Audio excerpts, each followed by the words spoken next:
ये आकाशवाणी है। अब आप विमलेंदु पांडे से समाचार सुनिए। विदेश मंत्री सलमान खुर्शीद ने श्रीलंका के खिलाफ तमिलनाडु विधानसभा में प्रस्ताव को खारिज कर दिया है। प्रस्ताव में श्रीलंका के तमिलों के लिए अलग ईलम की मांग का समर्थन किया गया था। इसमें ये मांग भी की गई थी कि भारत को श्रीलंका के साथ मित्र देश की तरह व्यवहार नहीं करना चाहिए। एक टीवी चैनल से भेंट में श्री खुर्शीद ने कहा कि सरकार तमिल मुद्दे पर स्वयं ध्यान दे रही है और इस तरह की मांग का कोई औचित्य नहीं है। श्री खुर्शीद के बयान को तमिल मुद्दे पर राजनीति कर रहे दलों के प्रति सरकार के कड़े रुख के रूप में देखा जा रहा है। उन्होंने कहा कि इस तरह की भावनाएं अन्य सभी लोगों के विचारों के अनुरूप नहीं हैं। श्री खुर्शीद ने कहा कि भारत ने श्रीलंका के साथ बातचीत के जो प्रयास किए हैं वे महत्वपूर्ण हैं। इस बीच डीएमके पार्टी के अध्यक्ष एम करुणानिधि ने केंद्र के सत्तारूढ़ गठबंधन को बाहर से समर्थन से भी इनकार कर दिया। उन्होंने कहा कि केंद्र श्रीलंकाई तमिलों के मुद्दे पर उनकी पार्टी की मांग स्वीकार करने में असमर्थ रहा है। भारतीय तटरक्षक बल ने श्रीलंका के 5 मछुआरों को आज अंतर्राष्ट्रीय समुद्री सीमा पर श्रीलंका की नौसेना को सौंप दिया।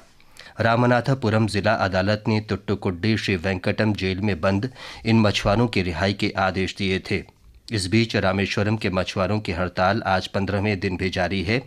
ये मछुआरे श्रीलंका की जेल में बंद रामेश्वरम के 19 तमिल मछुआरों की रिहाई की मांग कर रहे हैं। समाजवादी पार्टी प्रमुख मुलायम सिंह यादव ने आज कहा है कि यूपीए सरकार से समर्थन वापस लेने की फिलहाल कोई योजना नहीं है। नई दिल्ली में पत्रकारों से बातचीत करते हुए उन्होंने कहा कि पार्टी ने केंद्र सरकार से समर्थन वापस लेने के संदर्भ में कोई विचार विमर्श नहीं किया है। उन्होंने कहा कि सरकार के कार्यकाल में अब 8-9 महीने बचे हैं। ऐसे में समर्थन वापस लेने और सरकार गिराने की कोई आवश्यकता नहीं है। प्रधानमंत्री बनने के सवाल पर श्री मुलायम सिंह यादव ने कहा कि उन्होंने इस बारे में कभी नहीं सोचा और न ही अब सोच रहे हैं।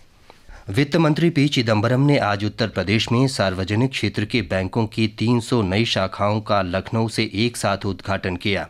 उत्तर प्रदेश में अल्पसंख्यकों, अनुसूचित जातियों और पिछड़े वर्गों की अधिक आबादी वाले इलाकों में मार्च 2014 तक सार्वजनिक क्षेत्र के 30 बैंकों की 3000 नई शाखाएं खोली जानी हैं। हमारे संवाददाता ने बताया है कि आज शुरू की गई 300 शाखाएं इसी योजना का हिस्सा हैं। सूचना और प्रसारण मंत्री मनीष तिवारी ने स्पष्ट किया है कि केंद्र सरकार की मीडिया पर नियंत्रण लगाने की कोई मंशा नहीं है और बेहतर यही होगा कि मीडिया स्वयं अपने आप को नियंत्रित करे। वे इंदौर में आयोजित सार्क देशों के भाषाई पत्रकारिता सम्मेलन को संबोधित कर रहे थे। भारतीय जनता पार्टी ने यूपीए सरकार पर मूल्य वृद्धि और भ्रष्टाचार पर नियंत्रण में विफल रहने का आरोप लगाया है। नई दिल्ली में पार्टी प्रवक्ता रविशंकर प्रसाद ने यूपीए को काम न करने वाली सरकार बताया और कहा कि ये गंभीर चिंता का विषय है। उन्होंने कहा कि भारतीय राजनीति में तीसरे मोर्चे का कोई औचित्य नहीं है। पाकिस्तान के उत्तर पश्चिमी शहर पेशावर के एक फ्रंटियर कांस्टेबलरी यूनिट के निकट आज एक आत्मघाती बम हमले में 14 लोग मारे गए और 31 घायल हो गए। पुलिस का कहना है कि हमलावर ने पेशावर के फखर आलम रोड पर एक सैन्य चौकी के निकट खुद को विस्फोट से उड़ा लिया। इराक में बगदाद और किरकुक में 4 शिया मस्जिदों में हुए लगातार बम विस्फोटों में कम से कम 17 लोग मारे गए और कई अन्य घायल हो गए। ये विस्फोट जुम्मे की नमाज के तुरंत बाद हुए, जिससे नमाज अदा कर रहे लौटकर लोग इसकी चपेट में आ गए। प्राप्त खबरों के अनुसार शिया मस्जिदों को लक्ष्य कर किए गए ये विस्फोट इन चारों जगहों पर आधे आधे घंटे के अंतराल पर हुए।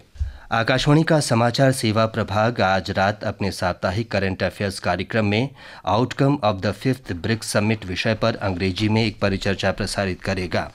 इसे राजधानी FM गोल्ड चैनल और अतिरिक्त मीटरों पर रात 9:30 बजे से सुना जा सकता है।